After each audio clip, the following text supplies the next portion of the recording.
Ini adalah MacBook jadul yang udah gua gunakan selama 3 bulanan. Dan ini adalah pengalaman baru yang menarik buat gua, dan mari kita bahas.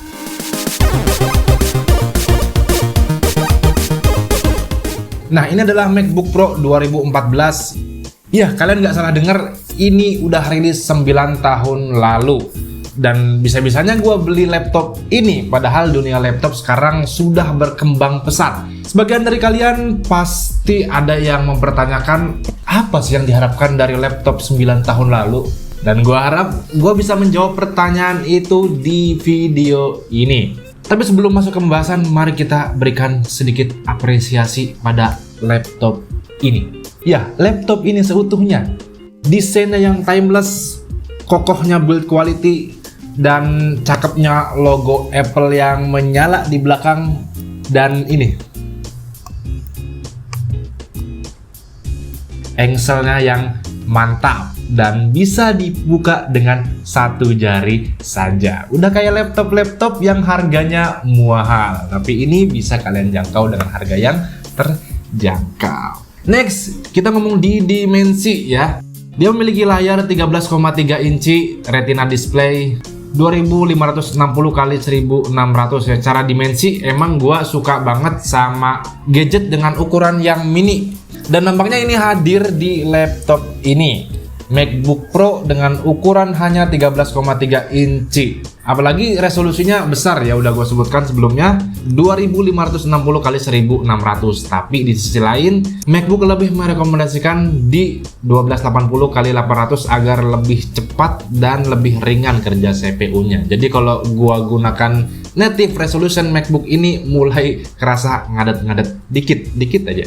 Nah, kita berbicara masalah spek. Untuk MacBook Pro 2014 13 inci ini dibekali dengan dual core i5 2,6 GHz. Kalau kita berbicara secara spek, emang nggak terlihat banyak yang bisa diharapkan dari i5 jadul. Tapi jangan salah, karena gua di sini kebutuhannya ngetik dan input data, jadi gua nggak merasa prosesor ini kekurangan, dan dia ternyata bisa menghandle kebutuhan gua. Dan gua masih bisa merasakan pengalaman yang smooth dalam berpindah aplikasi.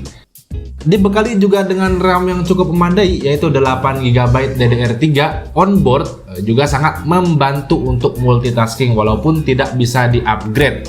Apalagi dia juga udah dibekali dengan SSD PCIe di 256 GB dan speednya ya di sekitar 500-an MB per second. Nah, kita berbicara masalah GPU-nya. Dia dibekali dengan GPU Iris 5100. iGPU bawaan ini gua sedikit terkejut karena memang gua nggak banyak ekspektasi apa-apa, tapi ternyata ini Intel Iris 5100 masih bisa kalian gunakan untuk memainkan game-game yang ringan saat kalian boot dengan Windows. Next, kita berbicara masalah OS atau software. Saat berbicara tentang software, emang menjadi hal yang menarik ya kalau kalian itu menggunakan hampir di setiap produk Apple. Dan yang kita bicarakan ini tentang macOS dulu. Kenapa macOS dulu? Karena di sini gue bakal bahas secara Windows-nya juga. Oke, di macOS Big Sur di seri 11.7.6 ini pertama kalinya gue menggunakan Mac ya. Jadi ini pengalaman yang pure first time. Kesan pertama gue emang kebingungan karena emang banyak fitur-fitur yang mirip tapi tidak mirip. Seperti contohnya copy paste dan cut, lalu bar di atas gitu kan, kalau di Windows ada di bawah. Dan ada beberapa hal yang emang mirip tapi tidak mirip.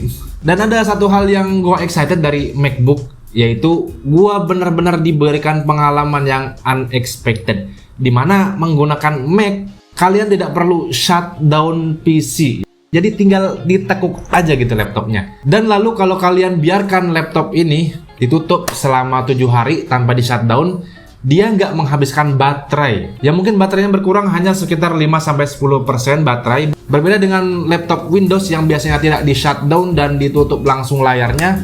Lalu kalian tinggalkan beberapa hari, biasanya udah nggak bisa dinyalakan lagi. Dan saat layarnya dibuka, aplikasi yang terakhir kalian buka langsung tampil dan nggak perlu nunggu booting lagi.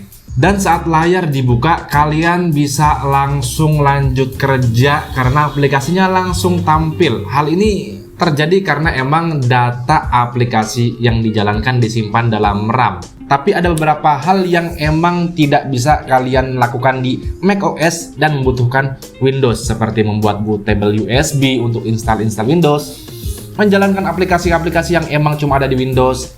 Oleh karena itu, kita berbicara tentang Bootcamp, di mana kita menjalankan Windows di MacBook ini, ya, Windows 10 Bootcamp. Karena MacBook ini masih menggunakan prosesor Intel X86, maka dia dibekali Bootcamp yang memungkinkan kita untuk menjalankan Windows 10. Sehingga lengkap sudah. Kebutuhan yang tidak bisa kita jalankan di macOS tetap bisa kita lakukan dengan berpindah OS. Bahkan ini setidaknya membuat gua bisa menjalankan game di MacBook ini. Tapi sayangnya bagi kalian yang emang menggunakan MacBook dengan ARM, ya, prosesornya, itu tidak tersedia Bootcamp sehingga memerlukan aplikasi pihak ketiga. Nah, sebenarnya untuk bahas macOS ini gua nggak bakal bahas habis di video ini karena emang banyak pembahasannya, luas. Jadi gua mention yang emang beneran kerasa di gua aja nanti, atau mungkin lebih dalamnya kita bisa buat video selanjutnya. Nah, next berbicara masalah baterai. Screen on time yang bisa didapatkan itu gua di sekitar 5-7 jam, cukup bagus untuk laptop yang udah rilis beberapa tahun lalu, jadul lah bahasanya. Kalau penggunaan real skenario gua malahan ya, itu gua bisa tahan satu kali cas bisa 2 hari. Karena emang nggak sering banget gua pakai. Nah, kita di sini berbicara masalah casnya, dia cas pakai MagSafe 45 watt. Hal ini yang gue seneng karena apa? Karena dia ngecasnya pakai magnet gitu loh. Jadi saat ketarik itu otomatis casnya lepas, nggak ketarik laptopnya. Dan ini adalah hal yang sepele tapi bagus gitu ya. Ngecasnya juga lumayan cepat karena dia memiliki charger 45 watt, walaupun ada yang lebih tinggi yaitu 65 watt, tapi 45 watt udah cukup kencang. Nah, kita berbicara tentang keyboard. Sebenarnya gue memberikan apresiasi untuk keyboard ini yang karena emang notabene-nya gue pakai untuk ngetik, dan ini adalah keyboard sebelum generasi keyboard butterfly yang emang banyak masalahnya ya. Pengalaman gue ngetik di sini sangat baik, sensasi mengetiknya enak. Cuma di sini di punya gue ini unitnya keypadnya udah diganti pakai yang ada bahasa Arabnya, sehingga emang backlit dari keyboardnya, hurufnya nyala itu nggak ada ya. Jadi kalau malam-malam tetap harus pakai lampu. Nah, sekarang kita berbicara masalah webcam ya. Sebenarnya webcamnya emang biasa-biasa aja. Mungkin di zamannya inilah webcam yang bagus, tapi untuk sekarang kayaknya nggak bisa dibilang sebegitunya bagus. Tapi dia ada, intinya ada. Dan saat dibutuhkan ada. Mic build up-nya juga ya standar lah. Langsung kita coba aja. Cek. Ini adalah kamera daripada si netbook MacBook Pro 2014 ya. Di sini bisa kita coba dengar suaranya dan dengar videonya. Ini nggak sebegitunya bagus, cuma ya oke lah ya untuk MacBook yang udah lama rilis. Cek 1 2 cek 1 2 cek. Cek 1 2 cek 1 2 cek. Cek 1 2 cek 1 2 cek. Ini direkam pakai OBS, kita bisa lihat cukup. Nah, kita berbicara tentang interface-nya ya. Berbeda dari keluaran terbaru, di sini masih diberikan banyak interface, banyak opsi. Dari Thunderbolt, USB-A, jack audio, card reader, dan HDMI. Yang menjadikan kita tidak membutuhkan adapter lagi, karena di sini udah sangat lengkap. Kap sawadikap, mantap.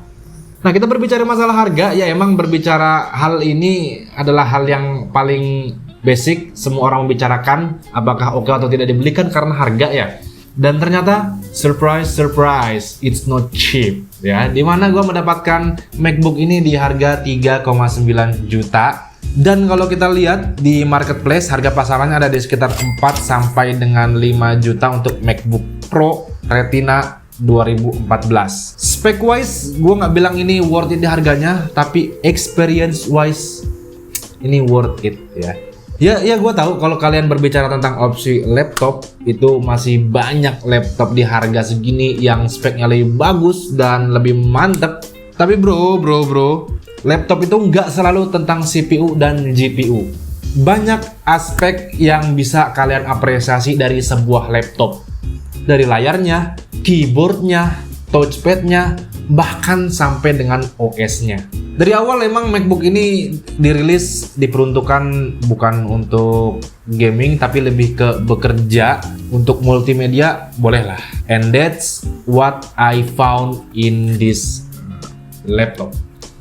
Hal yang benar-benar membantu pekerjaan gua dan sangat membantu dalam setiap project gua selama 3 bulan terakhir, karena ini emang benar-benar gua pakai menggantikan PC karena emang udah gua mulai pindah. Tapi it's okay, gua bakal tetap bahas PC jadul ya, kalian jangan khawatir karena ini emang cuma buat daily driver aja.